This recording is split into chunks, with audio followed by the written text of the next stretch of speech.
The farm's back. We're live again. Just me today, rocking solo. Dylan's he's still finishing up the beach trip. It's a small slate too, and this will be quick because there's just not like there's some fatigue that sets in Wednesday after like multiple games and like weather environment spots where it's like there's just multiple home runs. I think last night was a good example. We talked about the Cubs game, and we're like, there's gonna be guys with multiple home runs. I think there was two of them in that game. It was a good night for the farm. Like we had a top 20 in the big tournament. It's just, yeah, it's not all the perfect pieces. I was wrong. I like Cam a lot over Target School Bowl, and that was just a mistake. Like the numbers still back it up, but maybe like you just kind of galaxy brain that one there. But yeah, it didn't work out there. I think pitching was a little sour. I didn't have any Roboleski. I just don't like it. Dude, it's insane. 33 points in that spot against Athletics. In Sutter Health Park, like that's not a spot I'll ever get to. But yeah, and I don't know. We'll get to it. I think this slate is pretty small, but like we just have some of those still like good weather environments. I think the wind is blown in cores. But it's still Coors, right? So it's still like hot. It's a good park for bats still.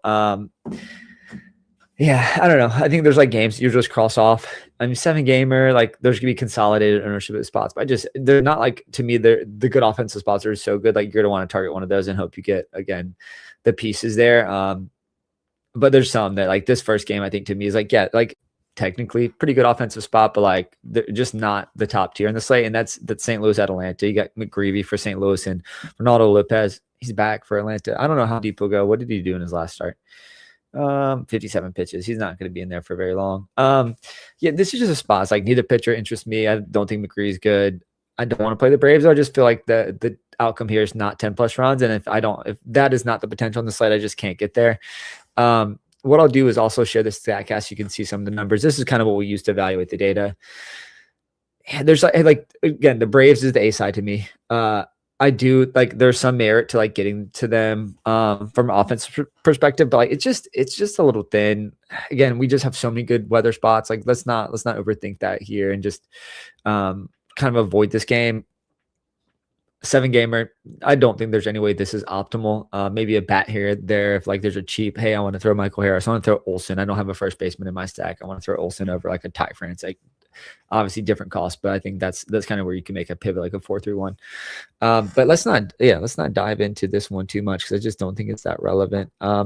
Let us get to what's the next game on this. Oh, we have Tampa at Kansas City. So this is another one that like this is a good weather spot again. We saw it yesterday. And the spot again was just like Tampa scored runs, Kansas City scored runs. I think we thought it was like Carter Jones and Bobby Witt both hit a home run. Like, oh yeah, you played like the righties. Cam Newton hit another home run. But it's like even in this spot, like Tampa Bay kind of went off. It's just not necessary in the slate. And so I think this is another one of those games. I do like the environment yet again. You have McClanahan though on the mound and Lugo. Like I definitely prefer the Tampa side against Lugo. But Tampa's just so hard to stack. I mentioned this. They platoon guys. He is a righty, so like there's more merit there to go into him. But I'm going to the lefties in that, and guys hopefully staying like Palacio and Aranda. But it's kind of thin for me. I don't know if I do think Tampa could put up a 10 spot here, but like even in the event they do, like how do you know which guys are going to play? Like a guy could pinch hit like a 3-run shot. I wouldn't be surprised. But yeah, so I think this game is interesting from a bats perspective. I won't play McClanahan against Kansas City. He's had some decent starts this season, but like, yeah, in this environment, I'm going to pass. Let's see what's on next. This is 2, so it's 2 out of 7. Let's see what we got left. Dylan loved this game yesterday, but this was the Minnesota-Houston. The pitcher from this game yesterday. But we have Taj Bradley from Minnesota and then Tatsuya Mai for Houston. Let's go to their StatCast here. Let's just take a look at the batters. It's just funny. Like, look at Jordan. Look up here. Like, that is crazy. He's just like the best hitter in baseball right now. I just really want him to stay healthy. It's just fun when he's healthy. He's just gonna be such a boon for them. Got to mention Isak. Isak's numbers aren't that good, but like he's still been solid. I think double-digit home runs. He hopefully can get to the 25 range. Just not phenomenal. I hate Minnesota here. This is a game. I talked about this at the top. Like just avoid this if you can. There's just not enough offensive juice in this game to warrant any like ownership at all. Avoid it. You can get there like in the largest field GPPs, but just doesn't make sense. Jordan is a one-off, is always fun. He could put up 30, 40 points, but it's expensive. there's better stacks, there's better like full team stacks, and that's better correlation, and that's gonna help you win more than it won't. So yeah, this is another pass game. We have a couple of those, and I think the next game maybe is also a pass. I think let's go to it. It's Cincinnati at Milwaukee. This game is just tough.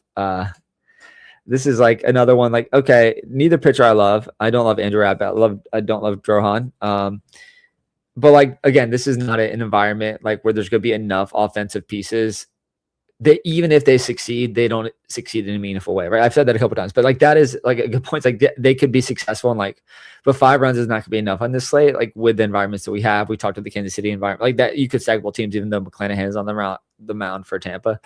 But yeah, this is an avoid spot for me. And I think it's pretty easy to avoid pitchers and bats. We haven't talked about any pitchers either, so I haven't really looked deeply into the slate until now. But now I'm like, okay, we have the Coors game next. So we're going to play a pitcher. We'll kind of revisit that at the end.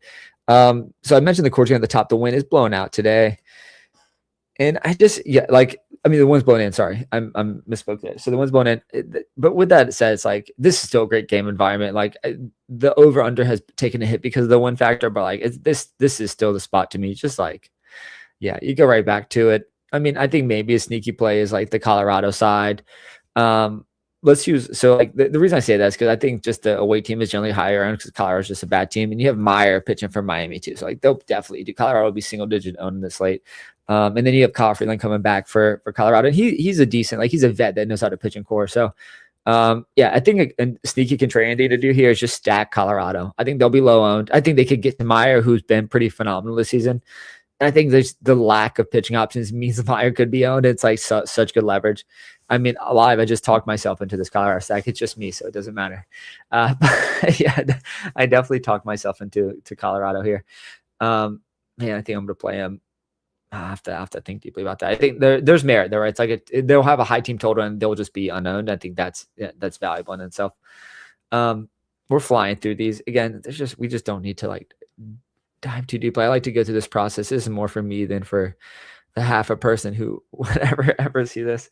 What do we have left? Dude, we only have one game. That's insane. So we have one game left. This maybe you're gonna have to get pictures from this game, but you have the Giants visiting Arizona, McDonald for San Francisco, and Gallen for Arizona. I mean, like 6-7 and 6K.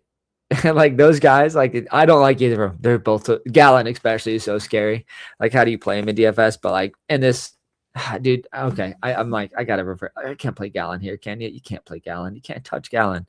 It's hideous. But you can't play San Francisco either. I just don't like. God, it's just that's a tough spot. McDonald he's also just average. That's gonna be a tough build for us. We need to, I think like let's go to the top of the board for pitching. So for this game, it's just like tough. I don't like, not a good game environment. Not a good game environment at all, to be honest. And like, man, there's so many good offensive spots as we already talked about. Actually, we have one more that I missed too. We have the Dodgers at the Athletics. Dude, this has been so jumbled. Sorry, I'm like working and trying to do this. So like this sucks. But we have Ginn pitching for for the Athletics, and then Barnes for the Dodgers. He looks like he's an opener / like long reliever, so we won't see him for long. I mean, I guess you got to be interested in. Dude, how can you play this slate is so hard. I'm like, I don't know even who to play a pitcher. A good offensive environment. We just saw the Athletics get kind of blanked, so they'll be fun to go back to here. I kind of put them in the Coors bucket. I think like in the same game environments, right? The Athletics will go lower on the Dodgers, and Colorado will be lower on the Miami. I kind of prefer both those sides. I think that's like a sneaky way to attack it. But man, this just gross at pitching. So like you got to really have to dig deep to try to figure out who you want to play as your SB1, because it's absolutely nasty. Let's see. So at pitching, so I'm gonna remove this because it just doesn't matter anymore. But like the Dodgers, we can go to their StatCast real fast, and just see what it looks like. I mean, the Dodgers, like obviously, like look at this is when the Dodgers even when the Dodgers underperform, like look up and down that lineup. It's like you look at all the red, like that is an indication, right, from a high level, like them succeeding, and they're healthy again. The Athletics are definitely the worst offensive team, but I mean, it'll be a fun tournament play. Don't know if I'll get to it because it's just kind of thin. Let's look at pitching though, because that's kind of tricky. I mean, you're a number one pitcher on the slate, like price wise, is 8.8 Max Meyer. But like, dude, there's like merit to stack against him. So like that's fun. McClanahan, you can't. Can you play him? Let's see. Like, I guess you could. I guess you could consider him. But he just took a longer rest. So I don't know what they're going to give him here. Taj Bradley against Houston, again against the Dodgers. I mean, maybe, dude, this is the worst. I haven't seen a pitching slate this bad in so long. This is tough, very tough. I mean, Abbott against Milwaukee, like, can't really do that. Dude, this is impossible. I guess Drohan. Dude, I just totally butchered that name. Drohan is interesting at 7K. Maybe plug him in. Yeah, I think I'm gonna do that. Just like, he's okay. I think, dude, your pitchers are gonna score in the 15 to 20 range, and you're gonna be so excited about it. But yeah, that's really it from baseball. Like, this was really quick, 10 minutes. Like, this is gonna be a short one. Dylan's not here, and this is a short slate. But I think the interesting thing to do on the slate is just, get some. I mean, there's like no obvious pitching options. Everyone's kind of mid-link. So, like, pick your spot. Avoid those games I talked about, because some of those games just suck. But then, then pick your spots and just, consolidate your build.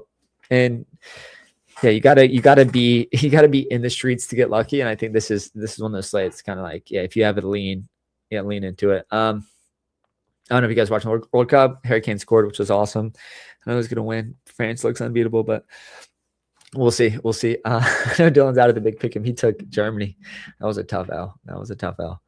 Well, thanks for, anyone who watches this. If you guys are interested in baseball content, feel free to tune in. Dylan will be back. We'll kind of dig football. We're gearing up for football. Like, that's going to be kind of our main focus. But this is also just a process show. We're kind of going through, like, what we're looking at. I mean, in real time, just talking it out makes you, like, kind of paint a better picture of, like, how you want to build and attack the slate. So that's it from the farm. We'll be back. Dylan will be back. And then we'll dive into some fantasy football this weekend, and we'll definitely do some additional baseball. And maybe, I don't think we'll do UFC, but like, we play it. It's just, I don't know if we want to talk about it.